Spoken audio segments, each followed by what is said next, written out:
Our entire room of quarterbacks, all three guys have done a really good job this entire spring, right? Davis, CJ, and Case, all are competing, all are doing things really well, right? Things are starting to click with the offense. Guys are moving the ball down the field. So I'm happy with where those guys are in their development. And I think, it's a credit to the coaches. I think Coach Gerard and Bobby have done a really good job of working with those guys. And they're continuing to get better every day. And I'm excited to see their improvement and growth. What did you think about having a lot of the former players out there supporting your team today?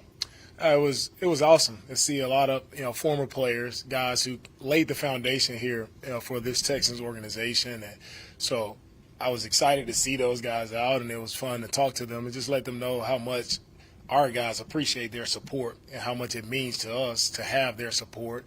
And again, everything that we do, right? They laid the foundation for our players that are here right now, and for our players that are here, it's about just doing everything we can, right, to be the best that we are out there on Sundays to make those guys proud.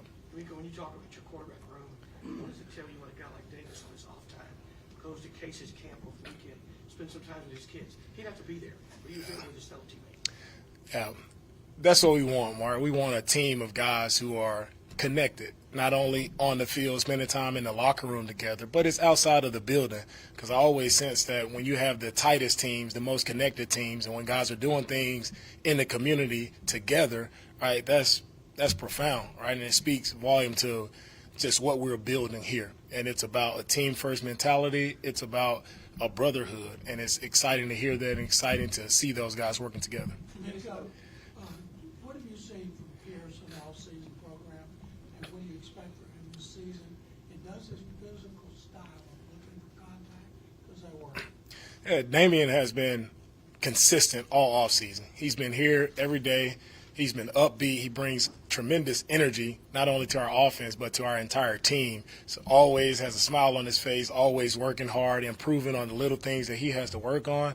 And I'm excited for the season that he'll have ahead of him. And not only Damon, I think it's the complement of the guys that we have with adding Devin, right, and Mike and other guys there in our backfield.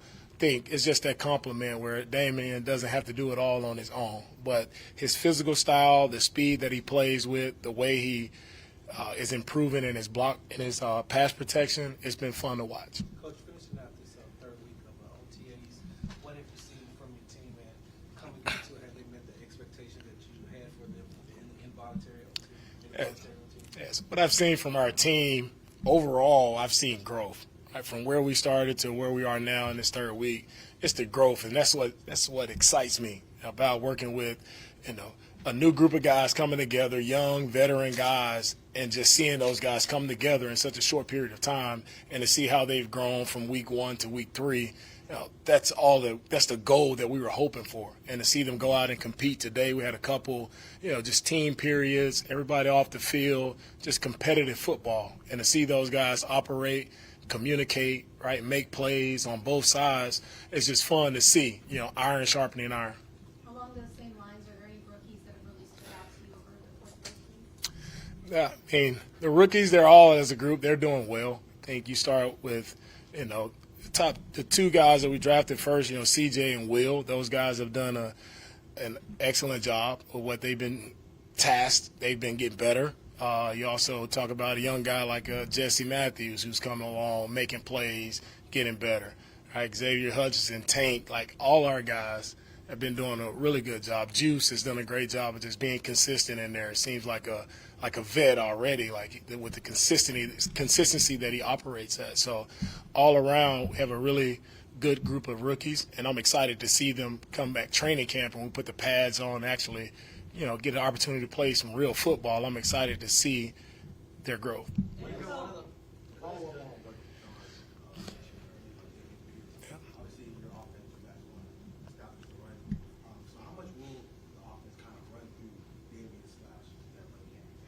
I think everything with our run game is going to start first and foremost, with the offensive line and how well we're operating, as a unit, with the offensive line. And Dameon, with his style and what he showed last year in his first year, like, I think Dameon is only going to get better, right? He's he's shown that he can carry the load, but we don't want him to carry the load. We want to help him out to make sure we have a good complement of players back there. The off-seasons have changed over the years. Now there's 17 games. There's OTAs, there's mini camps, there's training camp. Could you talk about your expectations for different parts of the off-season? The different parts of the offseason, we start in phase 1, where our guys are just getting back in shape, working out with our strength coaches, and then we go to a second phase to where position coaches get the opportunity for the first time to get out on the field and work position drills with the guys, work on basic fundamentals of football. And our coaches are always fired up because they get the most time that they actually get within the season. They get about 30 or 45 minutes just to focus on their guys. And then in our phase 3, where we are right now currently, it's a time for all of us to come together, offense, defense, and compete against each other in a safe manner, being able to compete and protect each other while we're doing that. So those different phases allow for you to really hone in on the fundamentals and the techniques, the small things. And now when we get into training camp, if you own the techniques and fundamentals, if you get your job down consistently in the correct way, now that gives you a chance to truly compete when we get into training camp and we have our preseason games. DeMeco, on the NFC, I'm sure you saw a lot of Dalton Schultz. What do you like about his game, and then how can he help some of the young pass catchers? Dalton, what I like about Dalton's game is, he's not just a one-trick guy. Like, Dalton does a good job in the blocking game. He also has great hands. He's always open, right? He's a big target.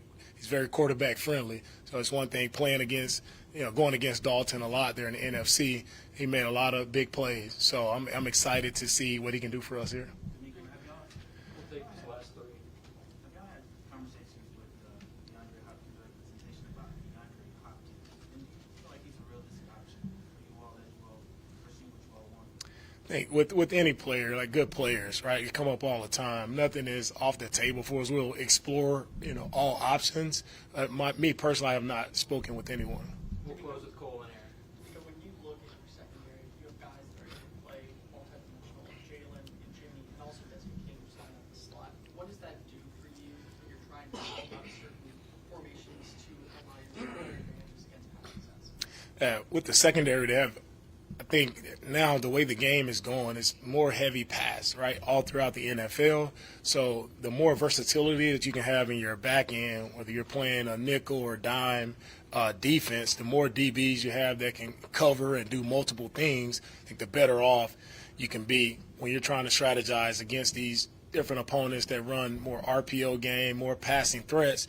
If we can add more guys who can cover, can make plays, I think it just helps you defensively, and it opens up, right, the possibilities of the different type of strategies that you can do defensively. I think Denzel Perryman is out there and able to crack against Yeah. hitter. Do you see him as a potential tone setter, just the kind of hitter that he is? Once you can hit. Yeah, hopefully he's not hitting anybody right now. No, but Denzel, it's good to see him back out. Denzel, knowing his track record and seeing him make a ton of plays in this league, being an all-pro player, Pro Bowl player. I'm fired up to work with him. He's been a pleasure to have, great energy, feel the leadership, what he brings to our entire team. It's been fun to work with Denzel. I'm excited to see him come training camp. Thank you, Coach. All right, thank you guys.